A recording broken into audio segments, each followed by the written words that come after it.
on human rights. Yet despite that call, when the Foreign Minister of Sri Lanka told the Council just 2 days later that his government would renege on its justice and accountability commitments, the Council's response was muted at best. To bring the SG's call to life, a number of steps are needed. First, implementation is key, and the SG himself could lead by example by using the full weight of his office to address violations. Secondly, the Council needs to take action when presented with evidence of violations. For example, by supporting continued steps towards accountability in Myanmar, putting in place an international accountability mechanism in Sri Lanka, and ensuring reporting on the right situation in Xinjiang. Finally, we would encourage follow-up to today's report through a future update to assess progress towards implementation of its recommendations. Thank you. Thank you very much, and I now give the floor to the International Commission of Jurists. Thank you, Madam President. The ICJ welcomes the report of the Rosenthal inquiry and the initiative to brief the Council on the report. The ICJ concurs with its conclusions, including that the UN suffered from, quote, systemic and structural failures, close quote, that effectively prevented it from stopping or mitigating the atrocities in Rakhine State in 2016 and 2017. The ICJ urges that concrete steps be taken to first, improve coordination at all levels of the UN, including the adoption of a common strategy and agenda among agencies at the country level to promote accountability for human rights violations, which would also advance the call to action by the Secretary General. Second, by holding UN officials responsible for failures to mitigate or prevent acts of violence constituting crimes under international law. And third, to publish annual progress reports until the recommendations are fully implemented. The need for a concerted and system-wide commitment to promote and protect human rights in Myanmar is as urgent as ever, given the intensification of armed conflict in Rakhine State and the potential for conflict as national elections approach. We also urge the Council to monitor implementation of the reforms identified in the Rosenthal report. Thank you, Madam President. Thank you very much indeed. I now give the floor to Amnesty International. Thank you, Madam President. Amnesty International thanks the Assistant Secretary General for his update and recognises the Secretary General's leadership in commissioning the internal review of UN operations in Myanmar, releasing it publicly and accepting the recommendations. We regret, however, the limited scope of the inquiry, which did not meet the Council's call for a comprehensive investigation, and therefore encourage the Council to remain seized.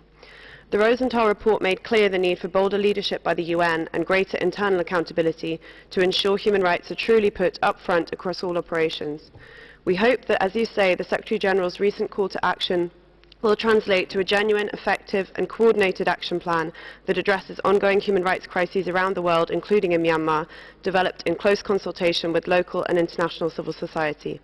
We call on the Secretary General to publish annual updates on progress in the implementation of that action plan, as well as on the alarmingly similar recommendations made in both the Rosenthal and the Petrie reports. Unfortunately, we have yet to see a significant change in the UN's approach in Myanmar and continue to observe a failure to speak out and to speak with one voice on human rights in the country. The situation is made worse by the Myanmar government's refusal to cooperate with the UN human rights mechanisms. Madam President, we would like to ask the Assistant Secretary General if and how the Secretary General intends to better guarantee accountability for failures within the UN system, both individual and institutional, to ensure protection of human rights and prevent the same mistakes from being repeated. Thank you. Thank you very much, and I now give the floor to the International Organization for the Elimination of All Forms of Racial Discrimination. Thank you, Madam President. AFERD and Geneva International Center for Justice commends this Council for its successful independent inquiry mission in Myanmar. Ending the atrocities in the country is the ultimate objective. This starts with the recognition that the conditions for genocide exist. The recent order for provisional measures from the International Court of Justice is a step in the right direction. It should be further noted that in making its decision, the Court relied heavily on the inquiry mission report. This is a testament to the efficiency and the objectives of this Council. We must not stop here, though. We are disappointed in Myanmar's negative reaction to the order. Its government has been ordered to submit a compliance report within 4 months and then a report every 6 months thereafter. We fear that any such report, if submitted at all, will be incomplete or unspecific. There is no doubt that the ICJ may refer the enforcement of the order to the UN Security Council. However, we live in the aftermath of the events in Yugoslavia. We note that the ICJ's ordered provisional measures in that case as well, without concrete follow-up. As cynical as this may sound, we know what humans are still capable of. The United Nations and the wider international community should continue to be cautious and keep their eyes peeled on the situation. A proactive approach is necessary to secure an adequate report on behalf of the Myanmar government.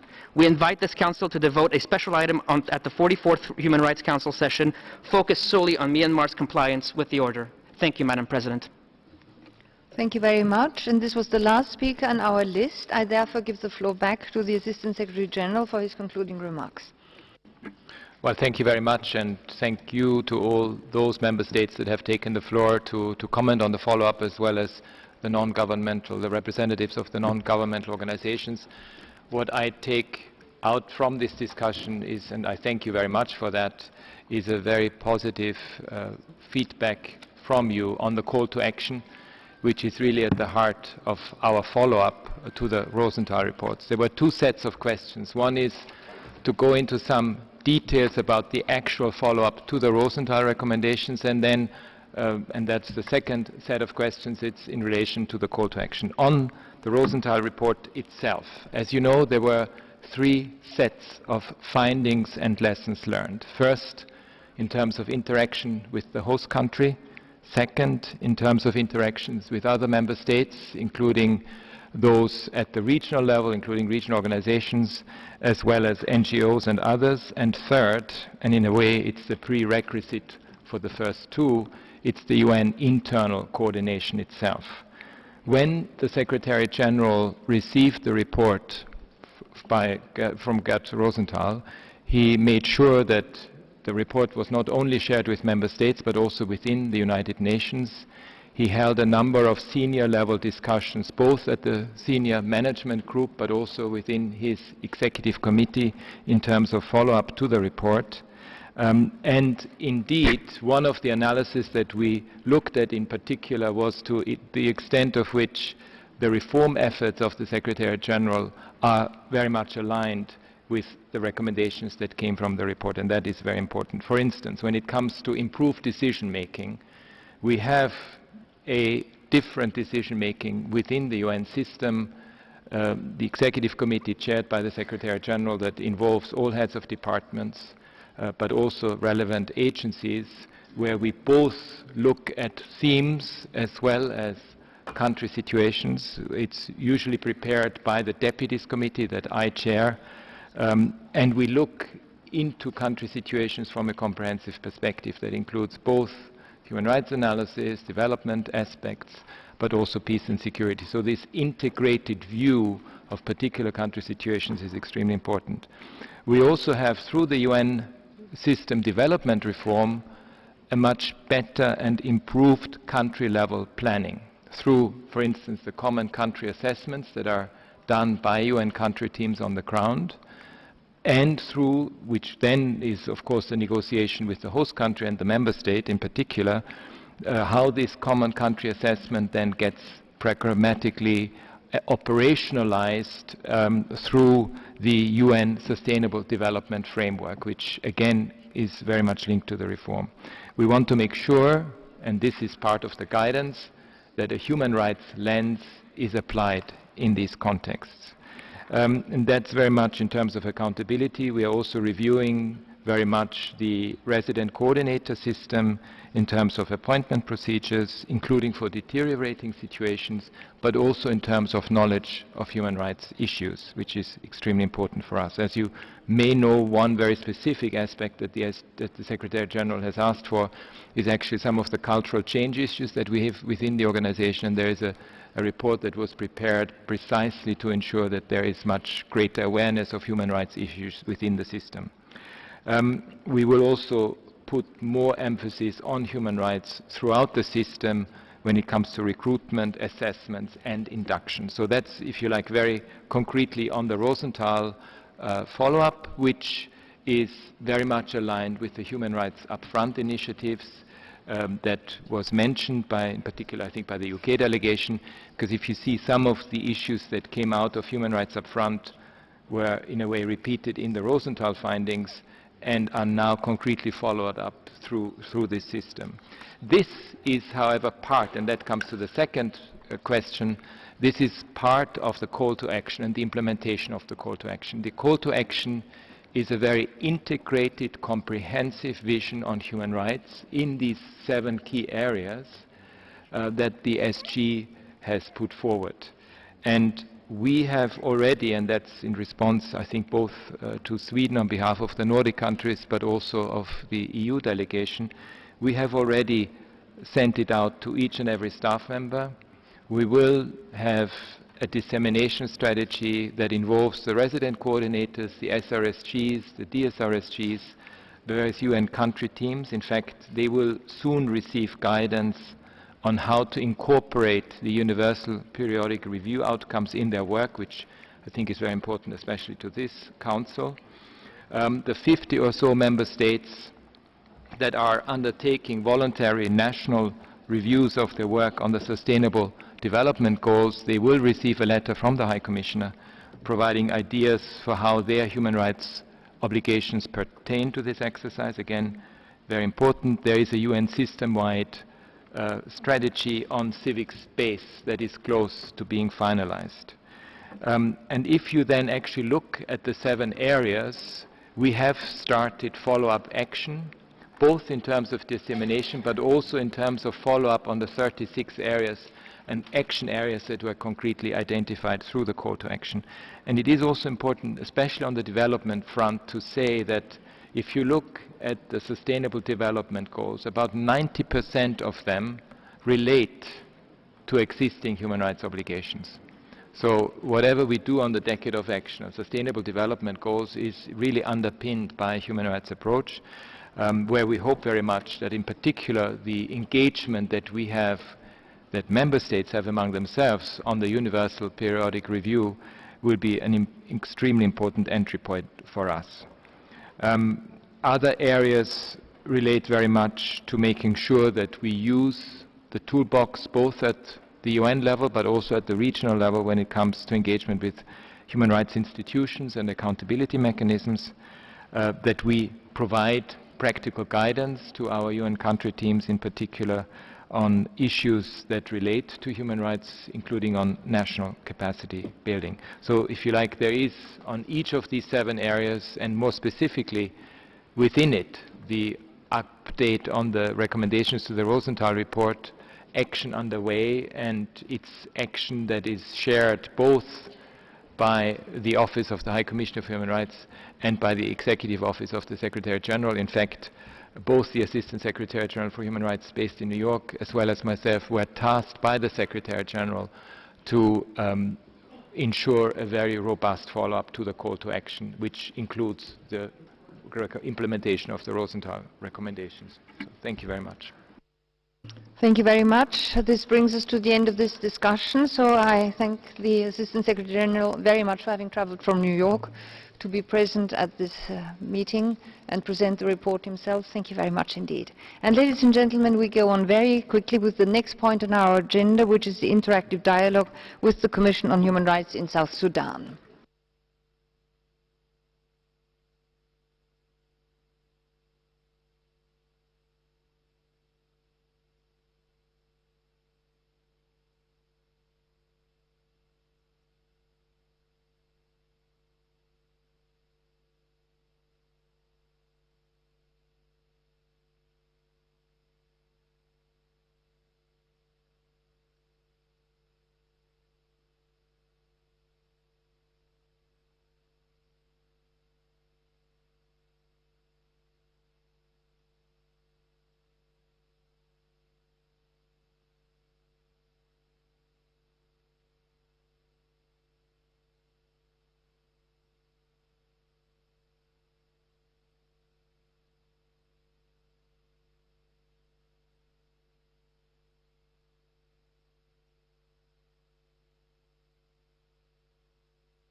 So, ladies and gentlemen, I think we're ready for the next point on our agenda. And we'll begin the interactive dialogue with the Commission on Human Rights in South Sudan. I wanted to point out that the list of speakers will close in 15 minutes. And it is now my pleasure to welcome on the podium the members of the Commission, Mrs. Yasmin Suker, Mr. Andrew Clapham, and Mr. Barney Afako. And I start by giving the floor to Mrs. Yasmin Suker for her presentation. You have the floor, madam. Good morning, Madam President, members of the Council. I have the pleasure of presenting the fourth report of the UN Commission on Human Rights in South Sudan with my colleagues Andrew Clapham and Barney Afako.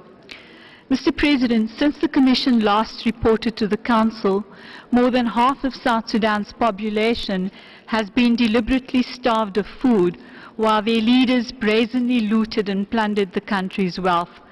These are economic crimes with the most dire humanitarian consequences, especially for women and children. Corruption has made several officials extremely wealthy at the expense of millions of their starving citizens. It affects every sector of the economy and every state institution. These are some of the same officials who fought for independence to improve the lot of their people and who have rapidly turned the dream of liberation into a nightmare.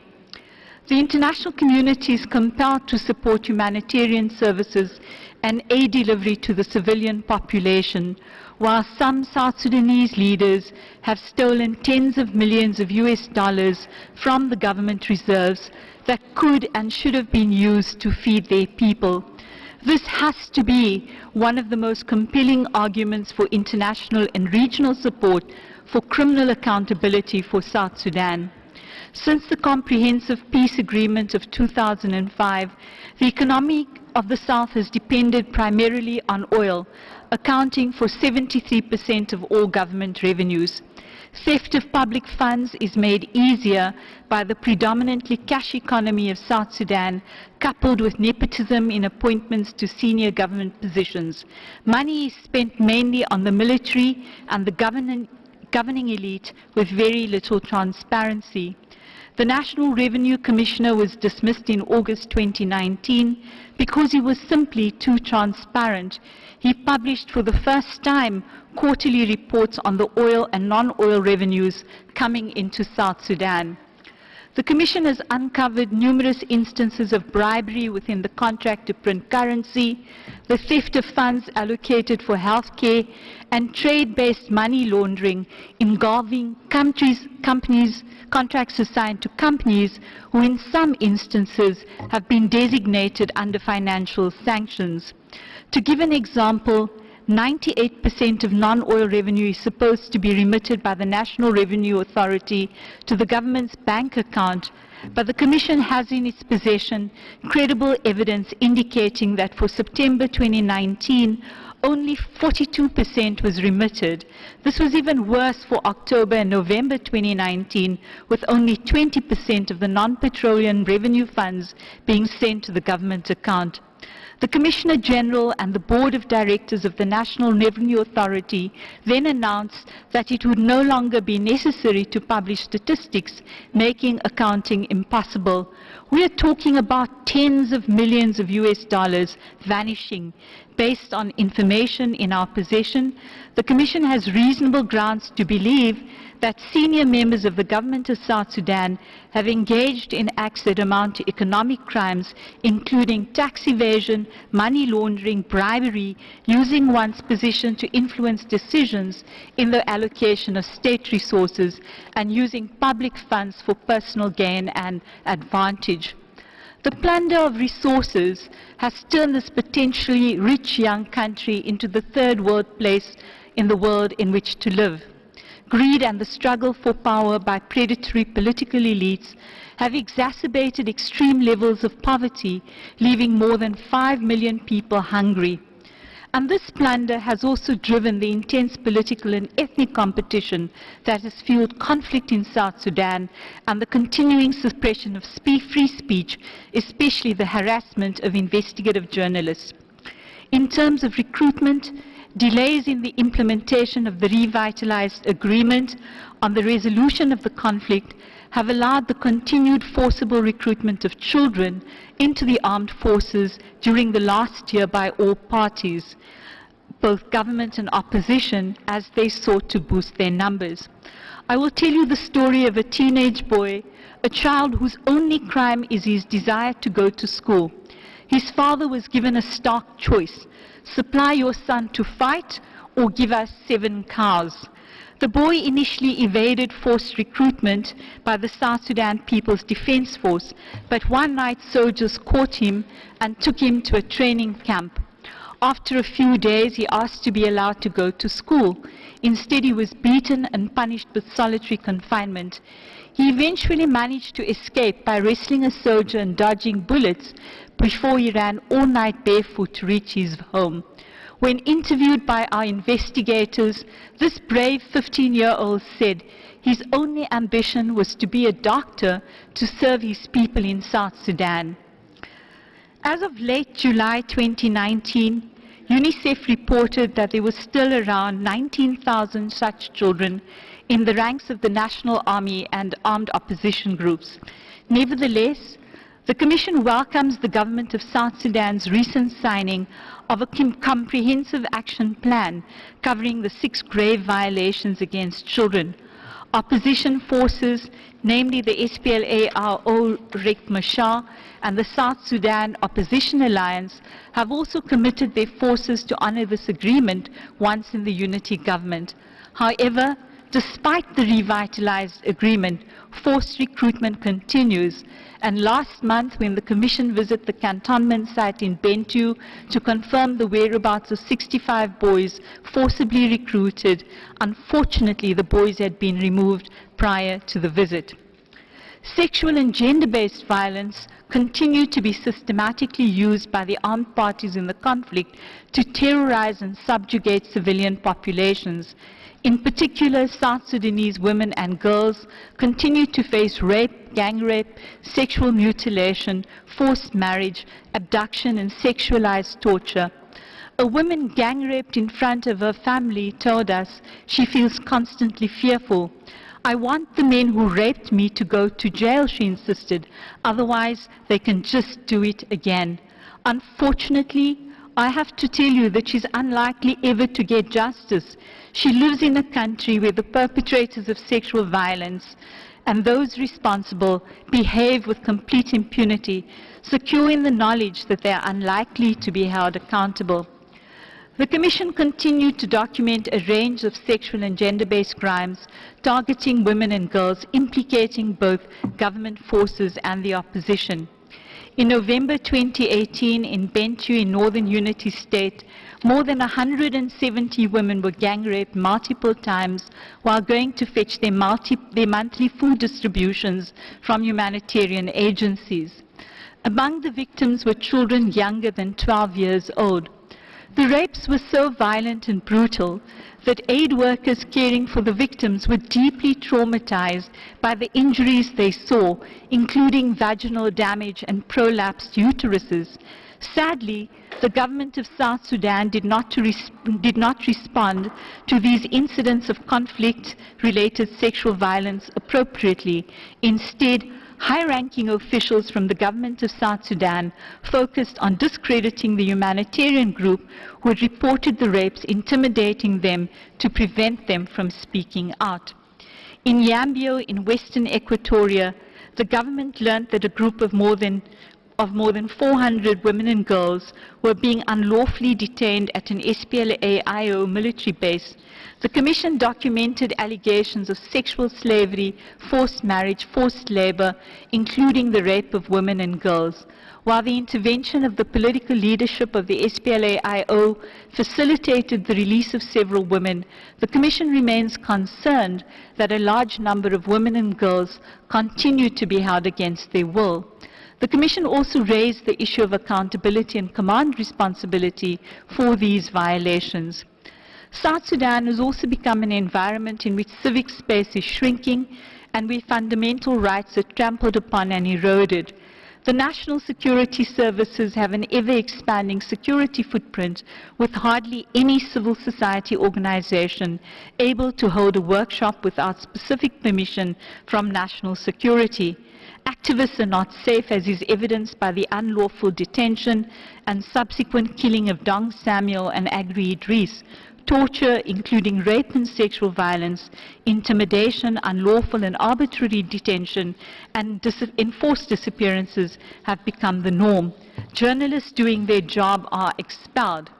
In November 2019, the Commission documented our 2 women journalists attending an event at the military headquarters in Juba were physically attacked and beaten in public by the Army's Director of Information and Public Relations. He hit the 2 female reporters on the back using a camera tripod while pushing them towards the back of the meeting hall. Their equipment was also taken away from them. Over the past 6 years, several journalists have been killed, including Musa Mohammadai, Butchers Martin Kamis, Dalia Mako, Randa George Adam, Adam Juma Adam, and others, including foreign journalists working for the Associated Press and France 24, have been denied accreditation or expelled.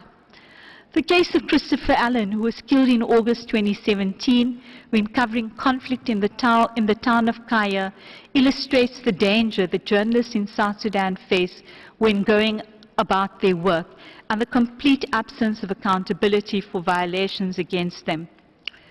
The Commission is concerned that the international community may be lulled into believing that the conflict is fully over now that a unity government has been formed in South Sudan. The reality on the ground is much more complex, and while the revitalized peace process has led to a fragile peace at national level, the conflict has morphed into localized conflicts in which ethnic divisions are being mobilized, resulting in a 200% increase in the number of civilian casualties in 2019 over the previous year. Our report is explicit that cattle raiding can no longer be characterized as traditional clashes over cattle or criminality involving private citizens. Cattle raiding has become a deliberate strategy and weapon to strengthen local governments and politicians at both home, state and country level, where local militias are assigned to the warring parties. Cattle raiding is being used to exploit local rivalries, to manipulate historical divisions between communities, and to instrumentalize ethnic identities for political ends. It has been employed to marginalize and achieve the displacement of specific politicians, to create ethnic enclaves as part of the strategies for the creation of new states and the determination of administrative boundaries. The Commission believes that there can be no further justification for delaying the establishment of the hybrid court now that a new government is in place. We reiterate our call for the African Union and the government of South Sudan to establish a timeline to set up the hybrid court for South Sudan. We call upon the unity government to establish the other transitional justice mechanisms without delay. Mr. President, we should not forget that the idea of the hybrid court originated with the African Union. Should the timelines not be met, the AU should be encouraged to take steps to establish the court using its powers under the Constitutive Act of the African Union. At the very least, it should set up the Office of the Prosecutor so that the investigative task can begin. Mr. President, last year we compiled a list of 23 names of individuals we believe should be investigated. These were in addition to the 43 we identified in 2018. Investigations over the past year have identified a further 26 individuals with command or superior responsibility. Mr. President, the Commission calls upon member states to take up the responsibility of ensuring prosecutions under universal jurisdiction over war crimes or crimes against humanity, and in those states who are partners to the relevant treaties on torture, enforced disappearances, and attacks on UN personnel to prevent complete impunity. The 15-year-old boy who wanted to go to school is symbolic of the aspirations of the people of South Sudan, who want to live their lives with dignity and who just need their political leaders to use the opportunity they've been given to bring sustainable peace to South Sudan. The millions of victims in South Sudan deserve no less. Thank you. My colleagues will at the end. Okay, thanks. Okay, so thank you very much for this interesting report. And we will now turn to the list of countries who wanted to take the floor. I just wanted to point out that the list of speakers is now closed, I think. The first speaker will be the European Union. You commend the Commission for their work. The formation of the revitalized transitional government of the national unity on February the 22nd is a key step towards peace, and we encourage South Sudan to make further progress by Ambassador, I'm sorry, I forgot to give the floor to the country concerned. I beg your pardon, and I now do that for the next 5 minutes. I'm very sorry.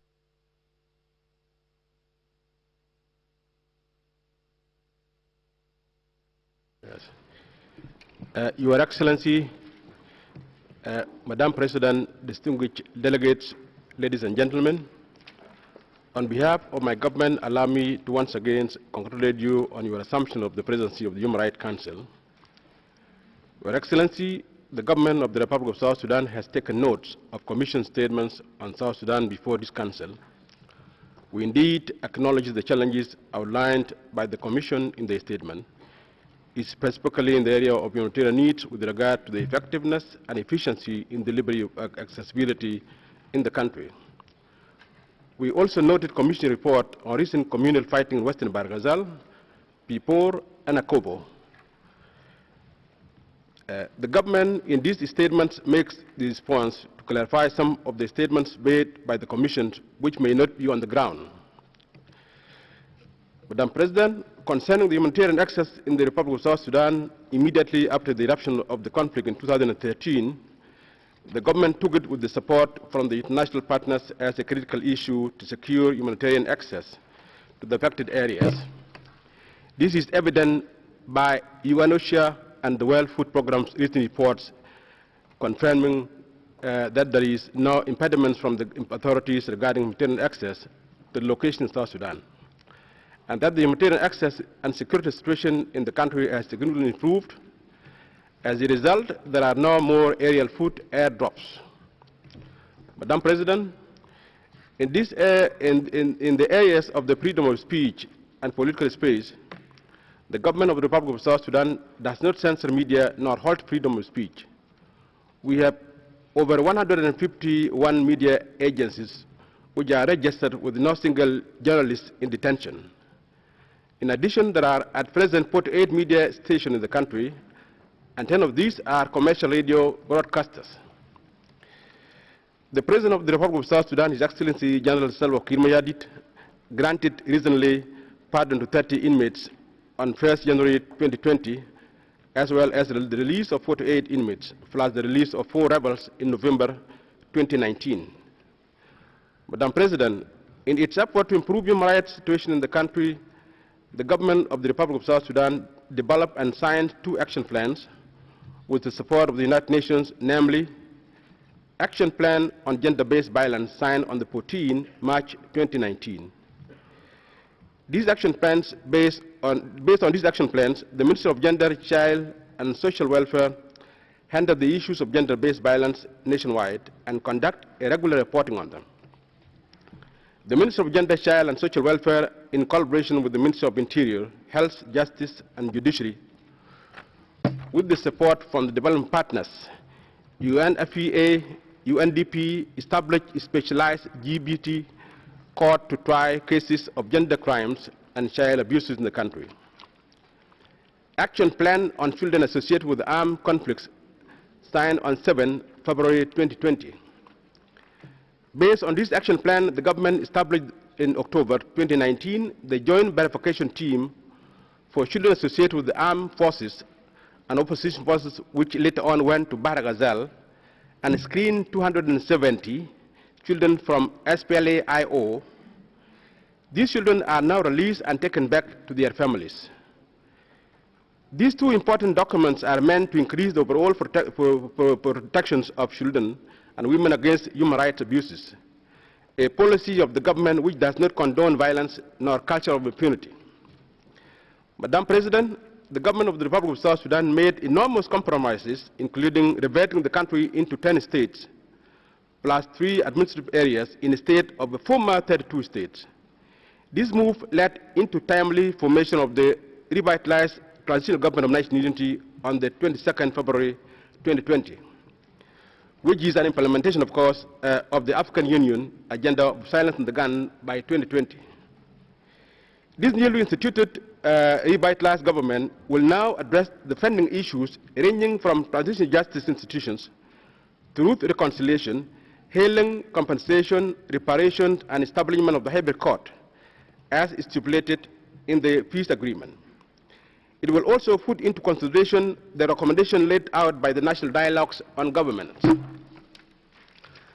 Madam President, as part of the realization of achieving an inclusive, peaceful settlement in the country, the government has entered into negotiations with non-signatories to the revitalized peace agreement, known as South Sudan Opposition Movement Alliance, under the auspices of San Egidio in Rome. The two parties have now signed a commitment document known as Rome Resolution on Monitoring and Verification of Cessation of Hostilities 2017 on 13 February 2020. This objective is to bring about a lasting peace in the country, which will not be achieved without the support of the region, international community. Madam President, in conclusion, we urge the Council to support this positive move being taken by the government of the Republic of South Sudan to restore peace and stability in the country. We therefore call upon the Council to shift its mandate from Agenda Item 4 to Agenda Item 10, and also urge the international community to fully support the Republic of South Sudan to implement an inclusive peace in the country. Thank you. Thank you very much. And again, I apologize. I now give the floor back to the European Union. Thank you, Madam President. I fully understand. The EU commends the Commission for its report. The formation of a revitalized transitional government of national unity on February the 22nd is a key step towards peace, and we encourage South Sudan to make further progress by swiftly establishing a cabinet and keep working in a spirit of compromise during the transitional period. We welcome also the commitment to a minimum of 35% of women's participation in the government. However, we are deeply concerned by the increasing secularization of the state, shrinking civic space, the widespread and often targeted use of sexual and gender-based violence, and continued recruitment of children into armed groups, including by government forces.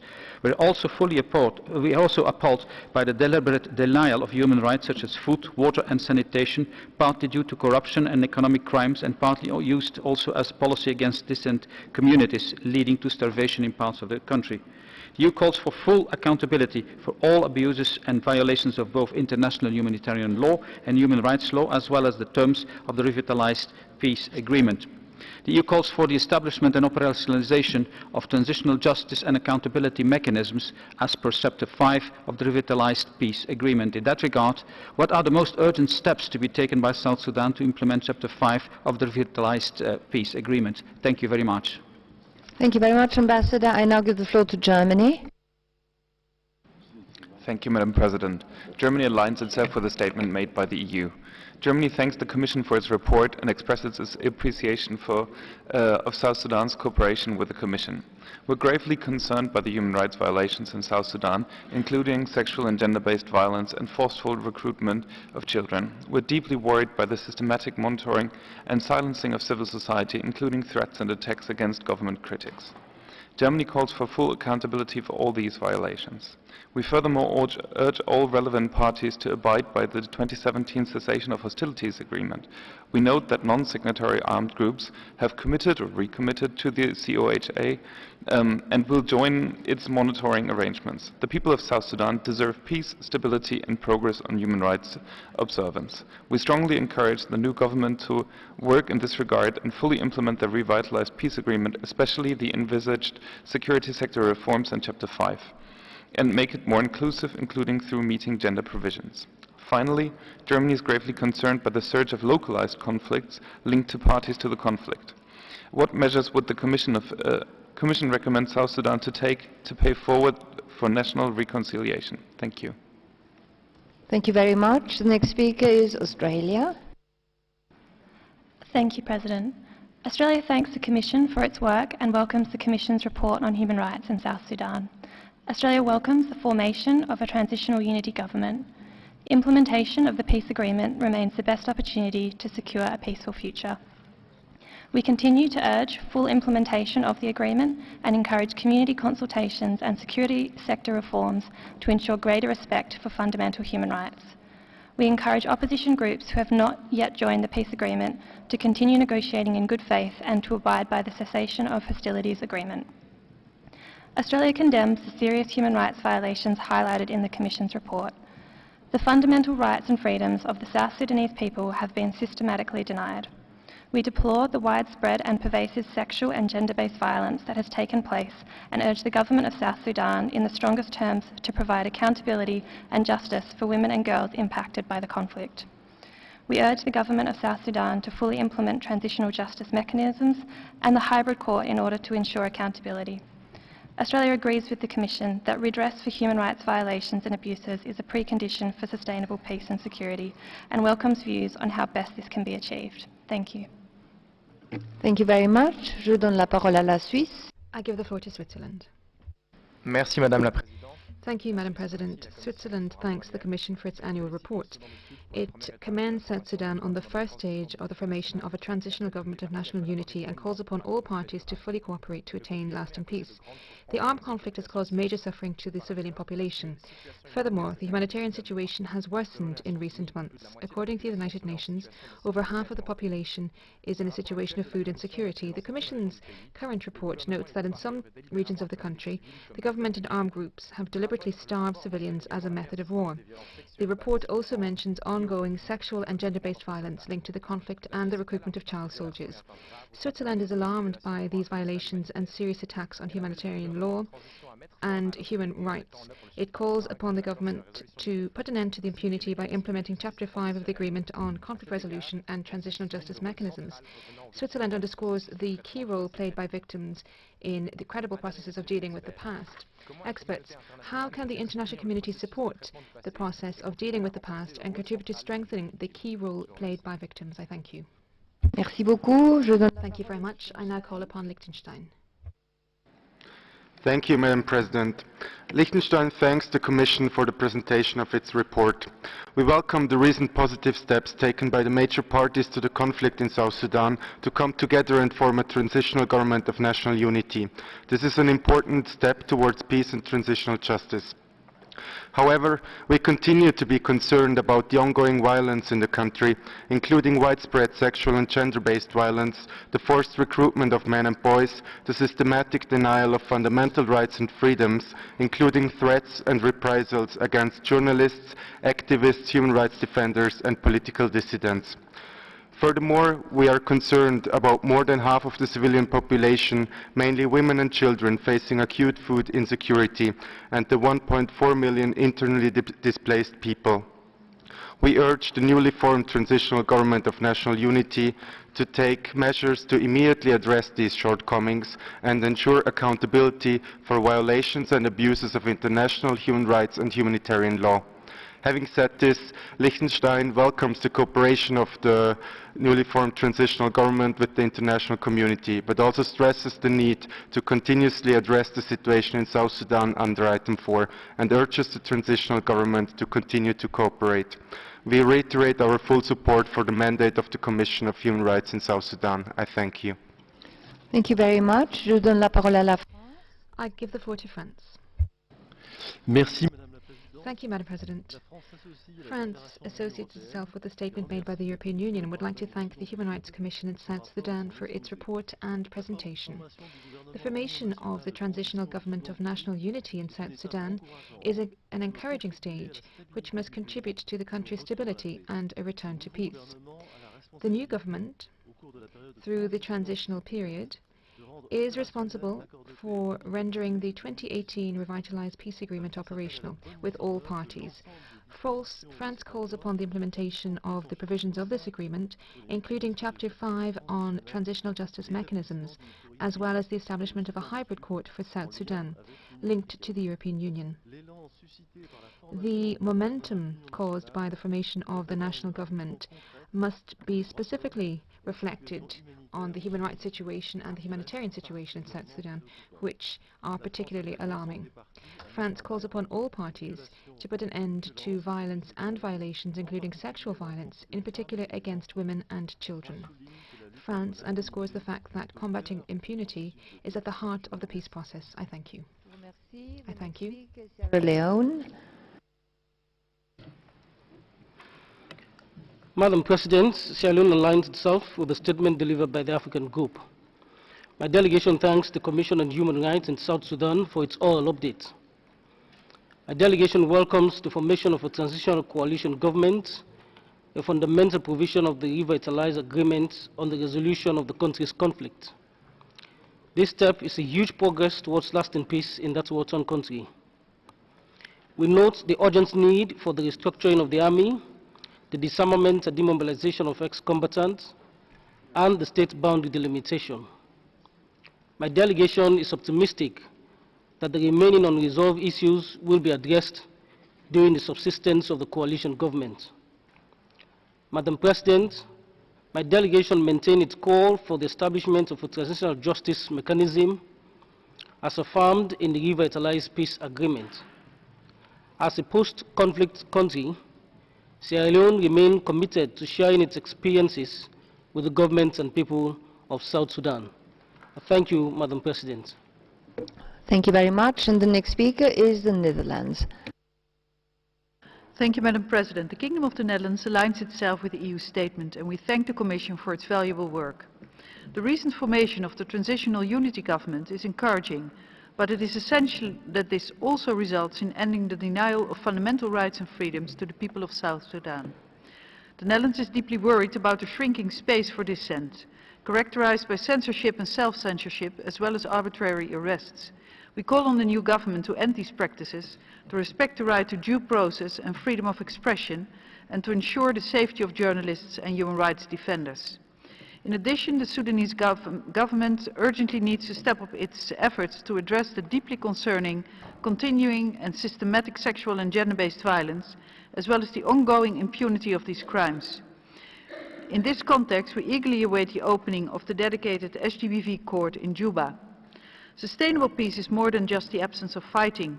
The people of South Sudan have waited for a long time for reconciliation and accountability.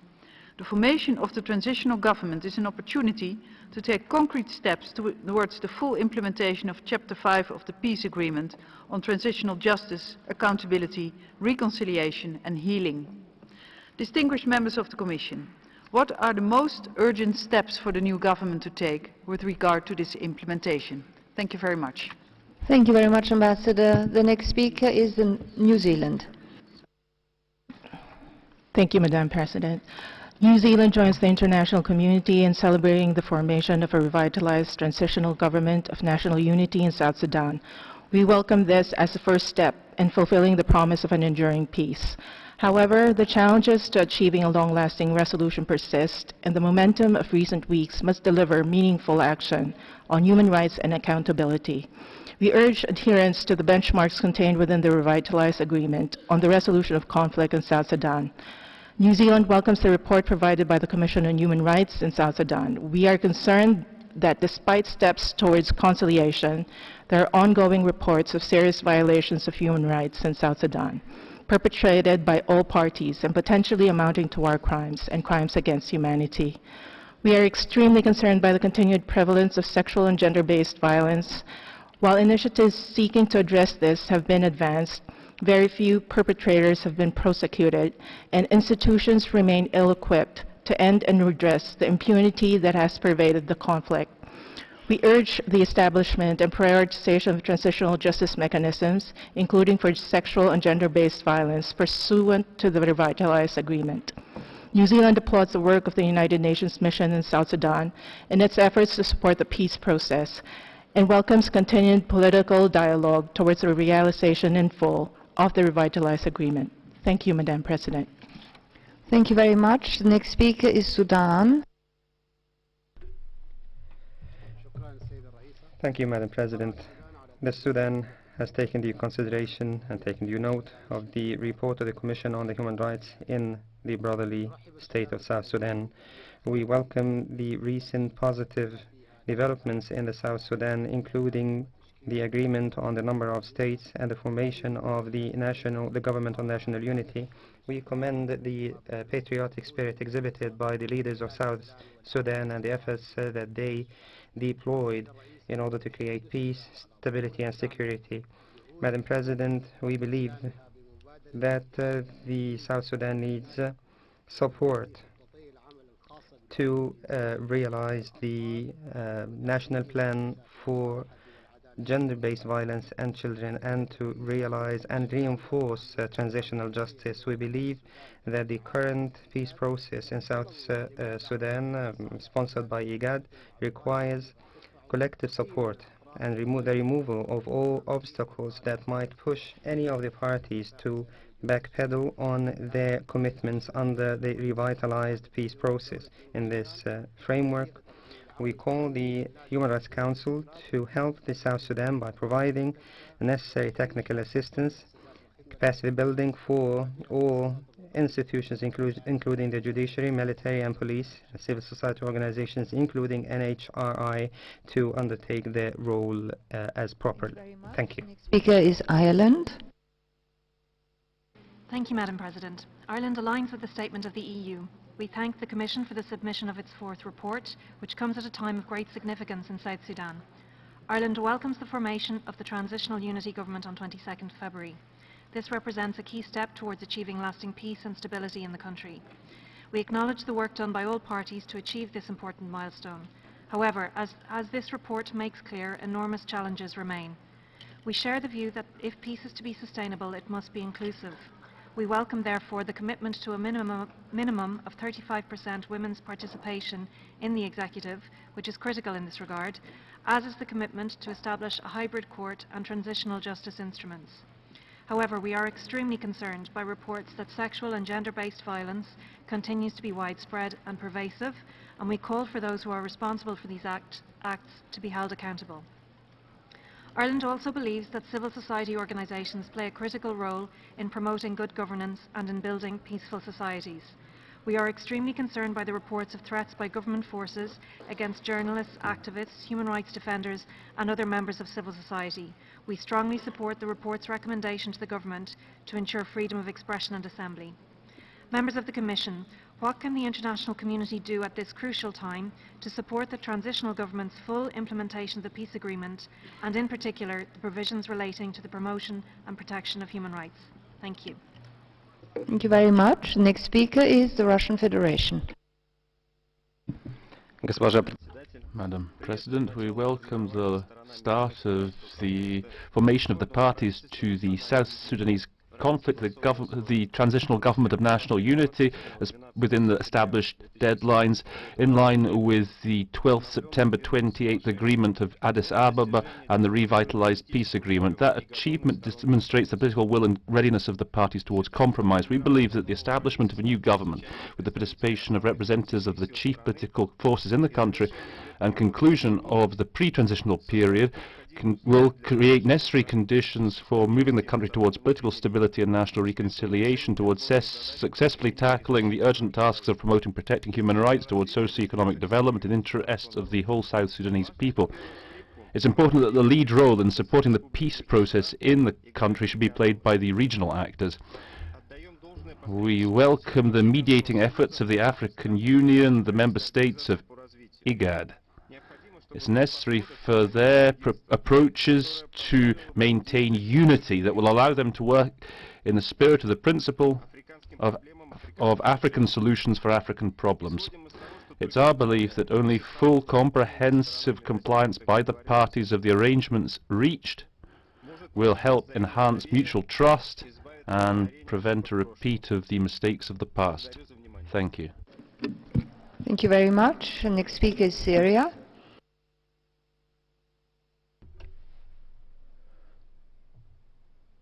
I think they're absent. I therefore turn to Spain. Gracias, señora presidenta.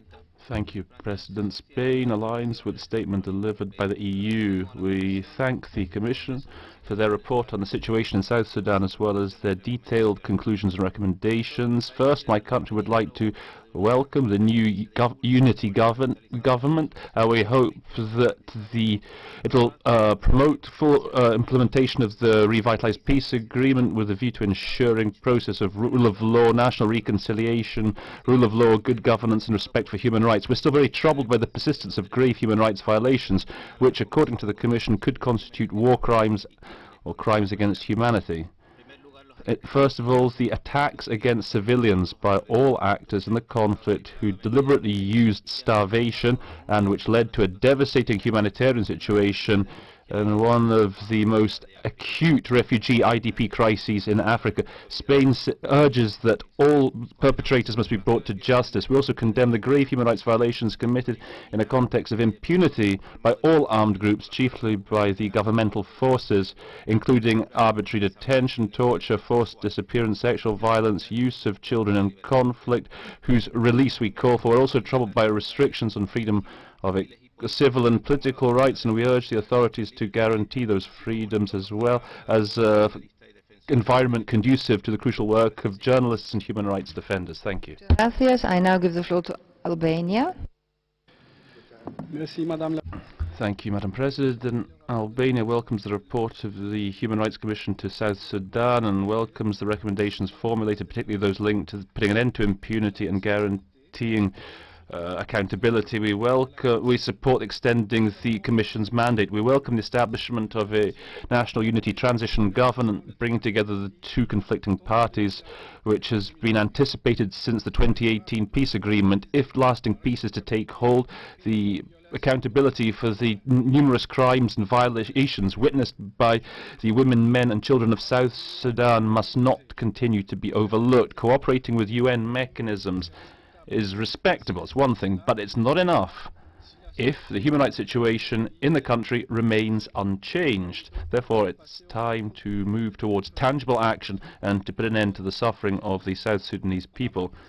President, we have reiterated during sessions of the HRC that there will be no lasting peace without justice. The establishment of a mechanism ensuring a transitional justice process is a key response to reach lasting peace and national reconciliation and to restore the rule of law following decades of suffering and violence in this conflict. Finally, Albania, with the core group, will be submitting during the session of the Council a resolution on South Sudan, which we trust will be adopted by consensus. I thank you. Merci beaucoup. I now give the floor to China.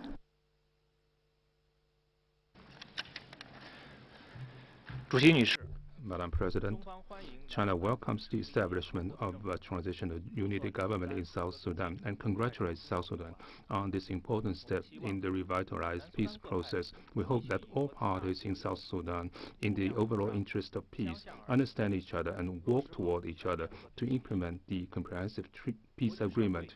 The international community should also step up peace-building efforts to push forward the peace process in South Sudan steadily.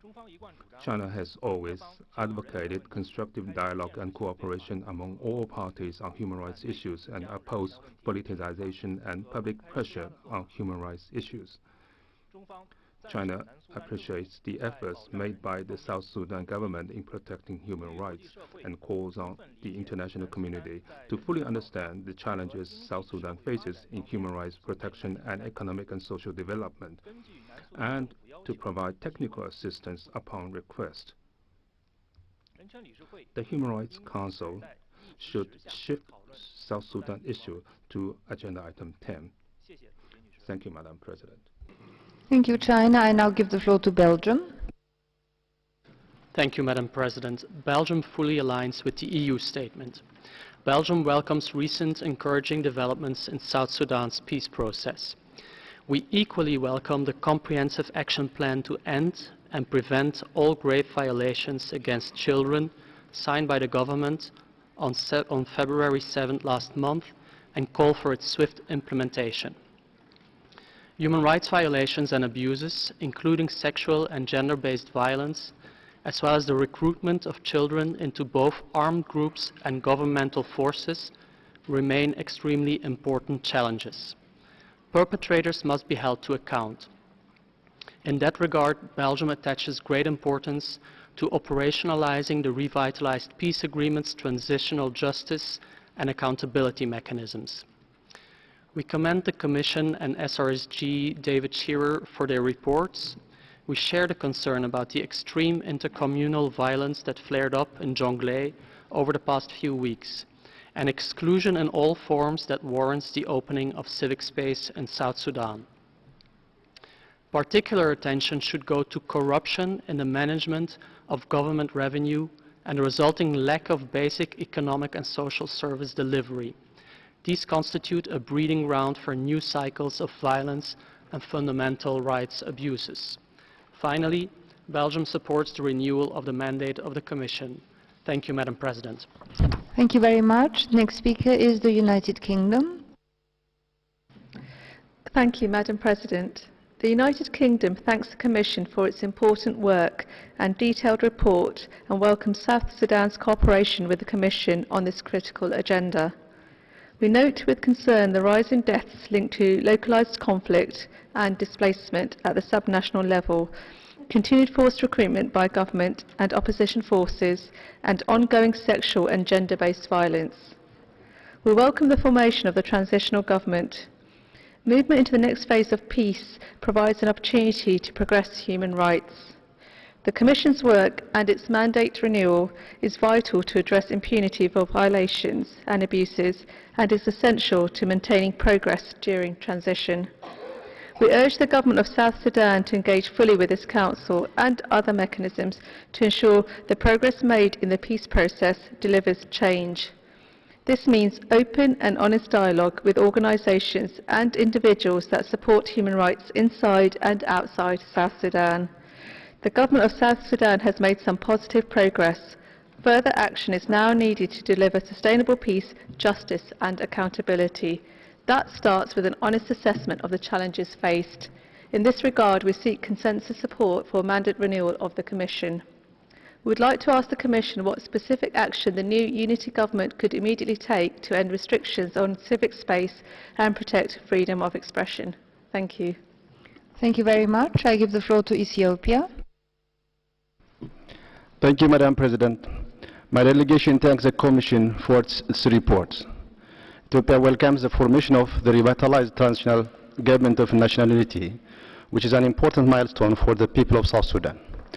Moreover, it commends the call for forgiveness and national reconciliation, and we hope this will be a point of no return in the pursuit of the peace, as His Excellency Salva Kiir Mahdi said.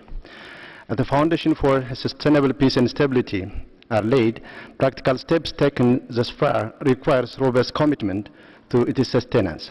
Hence, it is high time for the international community to redouble its efforts in various fields such as appropriate humanitarian response, technical assistance, and institution and capacity building. Finally, Madam President, Ethiopia strongly believes that South Sudan will resolve the remaining issues in the spirit of mutual trust and understanding. As always, it reiterates its full support to the people and government of South Sudan. I thank you. Thank you very much. And last but not least, I give the floor to Norway on behalf of a group of countries. Madam President, I have the honor of delivering this statement on behalf of the Nordic countries. We welcome the decision by the parties to form the revitalized transitional government of national unity and encourage the swift appointment of the remaining cabinet posts. Now South Sudan has a new chance to leave behind war and conflict and move towards inclusive development. However, the Nordic countries remain deeply concerned about reports of human rights violations and abuses in South Sudan, including the recruitment and use of children in armed conflict, sexual and gender-based violence, as well as abduction and killing of civilians. Continued curtailment of freedom of expression and opinion is also a deep concern. The government of South Sudan has the primary responsibility to protect its population from violations of human rights. Yet all armed groups are responsible for grave violations or abuses of human rights and violations of international humanitarian law.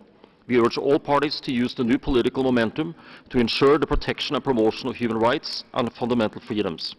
The Nordic countries encourages the government of South Sudan to assist the Office of the High Commissioner for Human Rights, the Special Procedures and the Commission on Human Rights in the fulfillment of their mandates. We strongly urge the government of South Sudan to support the extension of the mandate of the Commission on Human Rights in South Sudan. Constructive collaboration in this important area will be a positive step in the implementation of the peace agreement. Thank you, Madam President. Thank you very much, Ambassador. We now turn to the list of speakers on behalf of non-governmental organizations. The first on this list is the East and Horn of Africa Human Rights Defenders Project. Thank you, Madam President. Commissioners, the full statement will be on the extranet. Defenders welcomes your report. Its focus on the political economy of the conflict sheds new light on South Sudan's situation. Findings are damning. The human rights situation in South Sudan remains one of the most serious in Africa. Defenders' recent research confirmed that the space for human rights defenders, civil society and the media is under attack. Those working on issues deemed politically sensitive are reporting widespread surveillance by and pressure from the National Security Service, as well as patterns of threats, harassment, attacks, arbitrary detention, ill treatment and disappearances. Fear and self-censorship are mounting. Risk factors of further violations also exist. In several areas, intercommunal tensions and violence, often with an ethnic overtone, are increasing. While welcoming recent political steps, we caution that they are yet to transition into human rights progress. Key provisions of the revitalized peace agreement remain unimplemented. This and recent history should lead all stakeholders to a cautious approach. Since 2016, the Human Rights Council with the COHR has successfully placed human rights and accountability at the center of multilateral efforts to address the country's situation and help its people. By doing so, it has also contributed to incentivizing the parties to implement the peace agreement.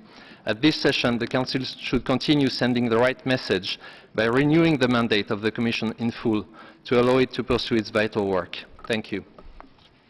Thank you very much. The next speaker is Reporters Sans Frontières Internationales.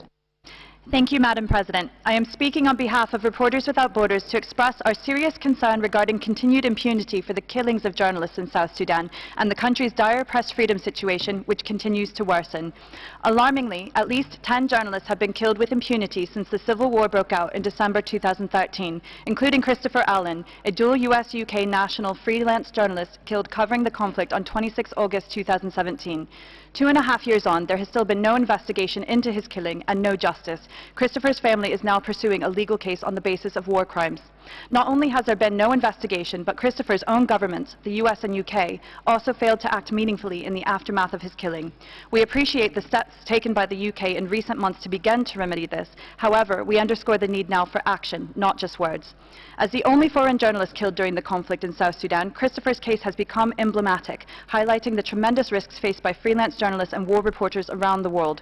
When we campaign for justice for Christopher, we campaign for an end to the pervasive global impunity for the killings of journalists and for better protections for journalists everywhere. We call for the full support of all UN member states to ensure justice for Christopher and all journalists killed with impunity in South Sudan. We further call for an investigation into the UN's own failings in the aftermath of Christopher's killing to ensure that this can never happen again. Finally, we call for member states to support renewal of the Commission's full human rights mandate to enable this vital work to continue. Thank you. Thank you very much. The next organization is the International Federation of Journalists. Thank you, Madam President. I speak on behalf of the International Federation of Journalists who have supported the fight for justice for my cousin Christopher Allen. I also speak for his parents, John and Joyce, who, without answers as to what happened to their son, have no closure and cannot properly mourn.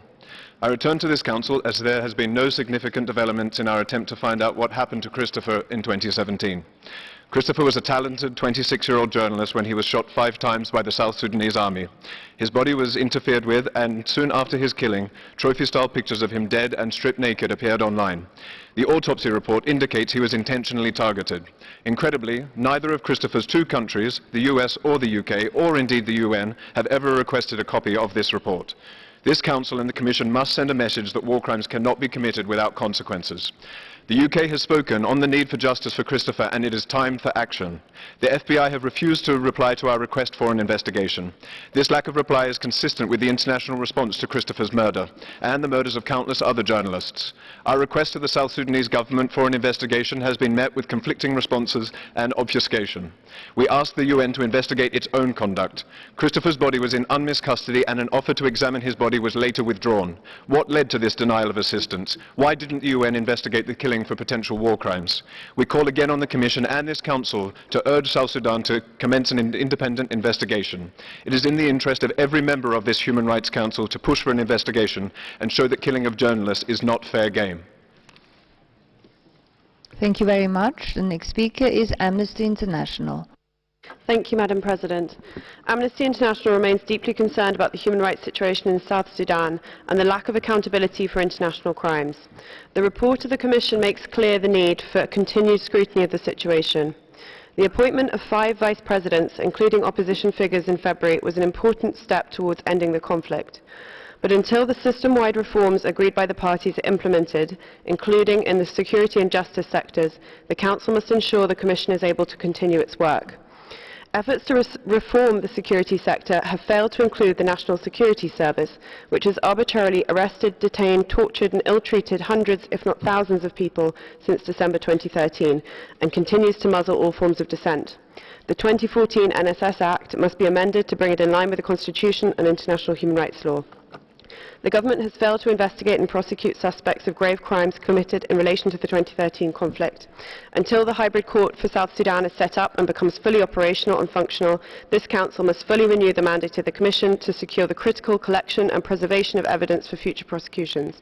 We hope that South Sudan will demonstrate a commitment to pursuing accountability by supporting the full renewal of the Commission and continuing to engage with it. Madam President, we would like to ask the Commissioners whether they have seen any concrete improvements to the human rights situation in South Sudan since the 22nd of February. Thank you. Thank you very much. The next speaker is Human Rights Watch. Thank you, Madam President. As we speak today, large-scale fighting has declined and a government of national unity is being formed, giving South Sudanese renewed hope for sustainable peace. However, the prevailing human rights and humanitarian situation demands the Council's continued scrutiny. Sporadic fighting and serious abuses continue in parts of the Equatorias, as does intercommunal fighting in Yongle, Warrap Lakes and northern Bahr el-Ghazal. Civic space has shrunk as National Security Service targets critics and perceived dissidents with arrest, detention, torture and enforced disappearance. Human Rights Watch has found there are at least 100 individuals detained without charge or trial in the headquarters of the National Security Service. These abusive practices hinder critical dialogue, especially as victims seek to participate in envisioned transitional justice processes. The mandate of the Commission includes collection and preservation of evidence to foster justice, including prosecutions by the hybrid court as set out under Chapter 5 of the Peace Agreement. We urge the Unity Government to sign the Memorandum of Understanding for the Court's creation and work with the AU on its formation without further delay. Both government and opposition forces have committed war crimes and crimes against humanity. The report of the Commission shows evidence of continuing violations, including starvation, recruitment and use of child soldiers, extrajudicial killings and forced disappearances, rape and targeted attacks against civilians. It is incumbent on this Council to ensure that there is no impunity for the perpetrators of these atrocities and therefore to renew the mandate of the Commission in full. I thank you. Thank you very much. I now have the International Commission of Jurists. Thank you, Madam President. The International Commission of Jurists and Lawyers' Rights Canada thank the Commission on Human Rights in South Sudan for its report. We underline the Commission's ongoing concerns about lack of access to justice, entrenched impunity for serious crimes and human rights violations, continued threats against human rights defenders, journalists and dissidents, and corruption in oil and non-oil sectors. We appreciate the Commission's continued investigation into enforced disappearances, including the 2017 enforced disappearance and extrajudicial killings of human rights lawyer Dong Samuel Luok and opposition politician Agri Idri. We remain concerned by the lack of effective oversight of oil and non-oil enterprises and revenue misappropriation that has fueled violations. In light of the findings by the Commission's 2019 report, pointing to the oil industry as a major driver in the continuation of armed conflict and resulting human rights violations, we would like to ask what follow-up to those findings does the Commission intend to provide in the future? Potential corporate complicity with crimes under international law demand investigation, and a strong monitoring mechanism for the use of oil revenues should be established. Thank you. Thank you very much. I now give the floor to Rencontre Africaine pour la défense des droits de l'homme. Madam President, RADO welcomes the report of the Commission on South Sudan. Despite the comprehensive engagement of South Sudan in its UPR process, concerns remain regarding several serious human rights violations. RADO would like to call attention to the continuing incidents of sexual and gender-based violence in the country, as well as the recruitment of children to serve as child soldiers. We call on the revitalized transitional government to put an end to these major human rights abuses and bring perpetrators to justice. RADO shares the Commission's concerns regarding the restriction of civil participation. We call on the South Sudanese authorities to address the ongoing denial of fundamental rights and freedoms by respecting international human rights regarding civil society space and participation. In conclusion, RADO reiterates its call on the government of South Sudan to establish rule of law in accordance with internationally accepted standards and norms, especially with regards to accountability. In this regard, we urge the government to adequately address the underlying pattern of corruption rife in the country and to stem the plunder of resources. Improving capacity for accountability entails ensuring proper use of public funds. Finally, we encourage the government of South Sudan, with the support of the African Union and the international community, to move swiftly to establish the proposed hybrid court for South Sudan in view of implementing transitional justice and accountability. Thank you. Thank you very much. And now I give the floor to the International Organization for the Elimination of All Forms of Racial Discrimination. Oh, I see they are absent. So this was the last speaker, and I therefore give the floor back to the Commission. Thank you, Madam President. Like many of the speakers here today, we do welcome the fact that there is now a second attempt in South Sudan to form a unity government to lead the country out of conflict. As other speakers have said, that one of the pillars of this unity government and the agreement that they signed is to implement transitional justice mechanisms. And we believe that now is the time to demonstrate the seriousness of the leaders of South Sudan about questions of justice, about questions of accountability, reconciliation, and national cohesion. Madam President, our mandate is broad, but it has a very strong emphasis on prevention. And in grappling with this question of prevention in a context that is complex, we've looked at a range of violations, but we've also looked at the drivers of those violations. That's why, Madam President, you see that our report has focused also on economic crimes, because it is the mismanagement and abuse of these resources that has fueled conflict, and it's in the course of these conflicts and competitions that some of the most serious violations have taken place.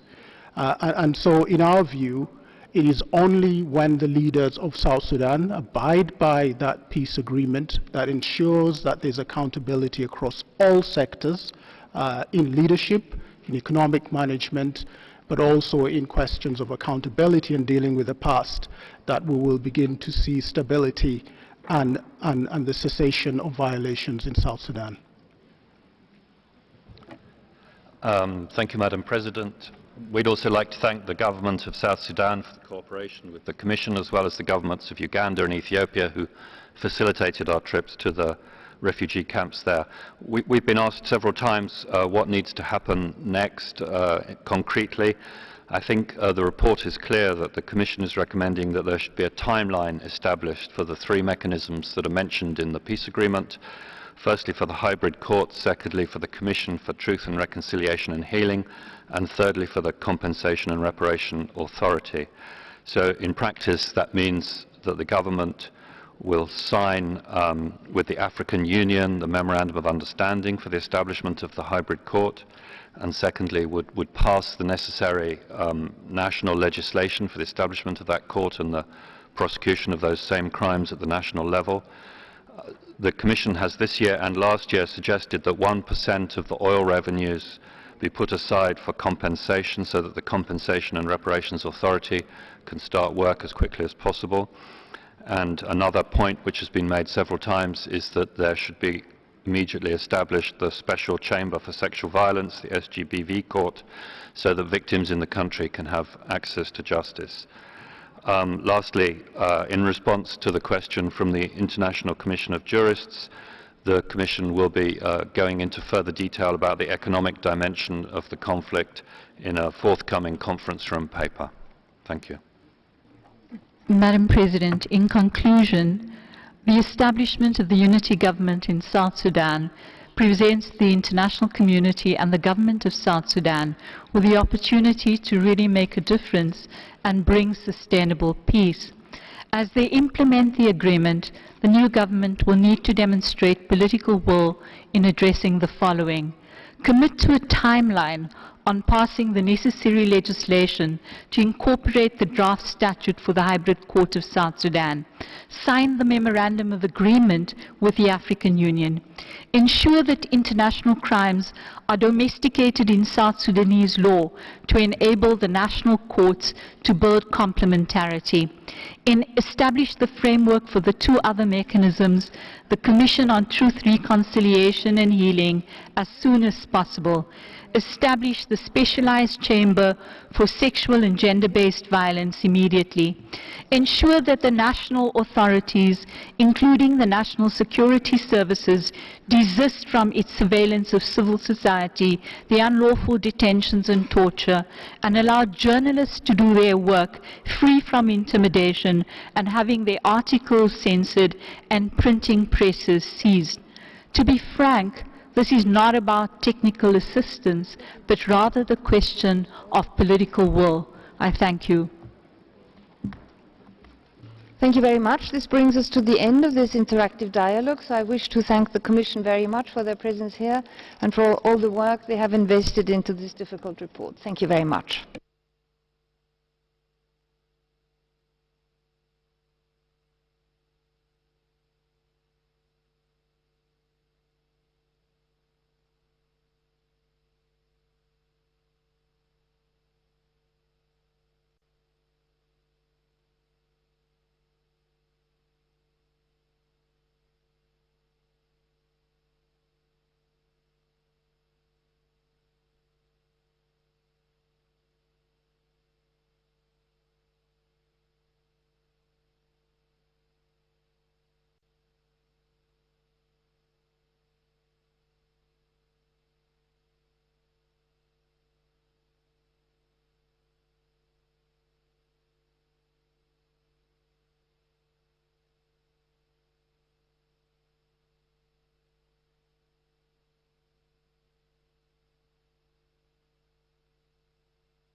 Ladies and gentlemen, we will very soon continue with interactive dialogue with the Special Rapporteur on the situation of human rights in the Islamic Republic of Iran. Just 1 minute.